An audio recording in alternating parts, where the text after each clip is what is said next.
So anyway, guys, carrying on.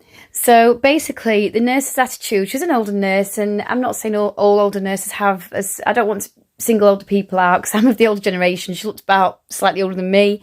But, you know, a lot of them do seem to have certain views of they're a bit tougher, they think you should put up with things, and that was her attitude, you know, sending me back with the antibiotic eye drops. So anyway, I'm using them for a few days, and both my eyes ended up as raw meat. The nurse's attitude obviously wasn't very good. She's like, you'll be fine, all this for that. She's saying, oh, you'll be fine, you haven't tried them long enough. And she was very complacent, sent me away with them. And I'm thinking, it shouldn't be this bad. You shouldn't have to put up with that. But I thought, maybe I'll try it. You never know, she might have a point.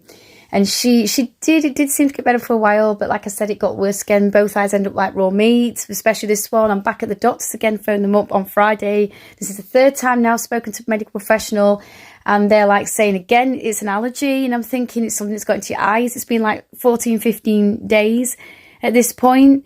You know what I mean? And, you know, I'm thinking this isn't right. The only thing that's been in my eyes are the antibiotic eye drops. So I'm trying them. The doctor takes swabs. He gets me back in there on the 16th day of being like this. You know, there's no chance of it being that same thing that was in the shower.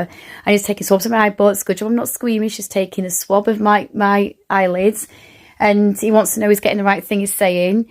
And I told him, well, I didn't bring up the nurse so much. I just said she sent me away and told me, oh, all this for that. And she was complaining, like, you know, a bit complacent, wouldn't listen to me, saying it's supposed to feel like battery acid. And I'm thinking, yeah. And I said I felt like actually really I was in agony, and it was making me feel sick and stuff like that when it was going down the back of my throat and making me feel a bit burning my throat. So, you know, the doctor was concerned, and the doctor wasn't getting it being the antibiotics, but I think it seemed to be the antibiotics at the time. So anyway, the doctors keep saying it's something in my shower, and I'm thinking there's no chance after 16 days. When I had my appointment, it was 16 days. With everything that flushed it out. So anyway, he gave me antihistamines because he said because they weren't working, the antibiotics. At this stage, my sight wasn't being affected that much, but it wasn't brilliant. And my eyes had gone blurry one morning, and everybody's, including my son, was saying, Mum, you need your eyes seen to. You know, particularly this one. It was just getting worse and worse and worse. And it was really, really painful all the time.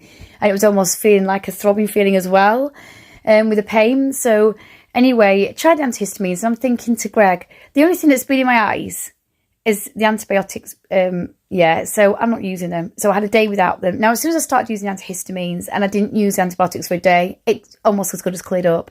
Not completely, and my eyes have got a lot better. I'm going to do a quick part 3 with this.